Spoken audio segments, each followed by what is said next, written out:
18 de abril se celebra el Día Europeo de los Derechos de los Pacientes en virtud del compromiso adquirido el 27 de marzo de 2007 en el Parlamento Europeo de Bruselas por parte de 180 delegados de 25 países europeos a favor de los intereses de los pacientes. La finalidad de la celebración de este día es reflexionar sobre la situación actual de los derechos de los pacientes de acuerdo a las necesidades, valores y expectativas de pacientes y cuidadores,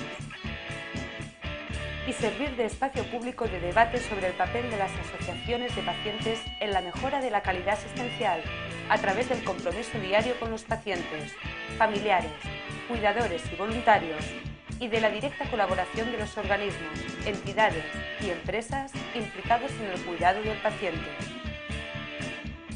El Foro Español de Pacientes, designado como representante nacional de la celebración de este día en España, desea compartir con el resto de Estados miembros de la Unión Europea y de las asociaciones de pacientes de ámbito nacional los objetivos de este día, fiel a los principios contemplados en la Declaración de Barcelona.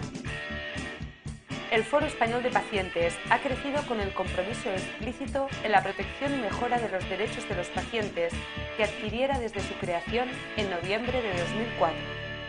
El Foro Español de Pacientes, consciente de la importancia de dar voz a las asociaciones de pacientes, ha dirigido dos cuestiones principales a los protagonistas de este día.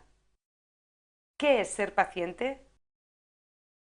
Para mí ser paciente es una cosa totalmente arbitraria, yo era usuaria del sistema sanitario lo menos posible y de repente empecé a ser paciente. ¿Por qué? Porque se me detectó una enfermedad y tuve que someterme a tratamientos, etcétera, etcétera. Entonces, paciente para mí es una persona que sufre una enfermedad de forma continuada, no solo caso puntual, pero que es persona, no solamente cuerpo. Ser paciente para mí significa ser vulnerable, sentir dolor, estar en manos de otros tradicionalmente. Ser paciente es ver que tu vida ha cambiado, es ver que necesitas mucho apoyo. En definitiva, ver que aunque tienes un sistema a tu servicio, quedan muchas lagunas y muchas facetas que cumplir. Para mí lo básico es decir que un paciente es una persona, Juan, María, Carmen, quien sea, antes o después de un diagnóstico es una persona. Sencillamente hay alguna noticia que le comunican entre medio que puede cambiar su percepción de la vida o que puede alterar seriamente su salud, pero sigue siendo la misma persona con sus alegrías, con sus inquietudes, con sus conocimientos, con sus capacidades. ¿Por qué es importante asociarse? Pues porque es la única manera que existe en la práctica de que nuestras quejas sean canalizadas y que nuestras necesidades sean conocidas por los que al final toman las decisiones y por esas instituciones que son las que de alguna manera gestionan los recursos sanitarios y que proporcionan el derecho que tenemos todos los ciudadanos de tener una asistencia sanitaria, ¿no? Dar a conocer esta patología a todas las personas, la información, acudir a los foros para que se conozca nuestra enfermedad, sensibilizar a la opinión pública y a la administración. Bueno, asociarse es muy importante porque, asociarse significa compartir. Y compartir una enfermedad, en nuestro caso, es muy importante porque ves otras situaciones, ves gente más positiva, ves una serie de cosas que pues de la otra manera no las puedes ver. Eso por un lado.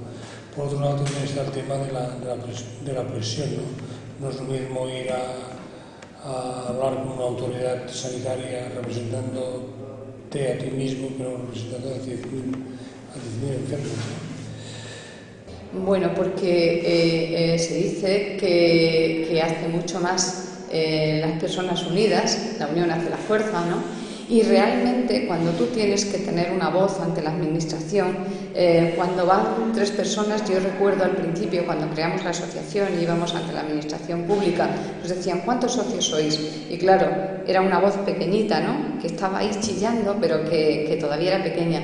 Ahora mismo empezamos con una sede en Badajoz y actualmente tenemos 7 sedes en Extremadura. funcionando con sus delegadas, sus juntas directivas, sus voluntarios, sus psicólogos. Una voz se escucha muy poco. La voz de 1.800 personas que se constituyen ahora EBNAS se escucha un poco más. Y entonces es importante hacer valer el papel de cada uno. Una persona sola se puede sentir indefensa. Si cuenta con el apoyo de las otras, seguramente se sentirá mejor. Tu voz es importante. Asóciate.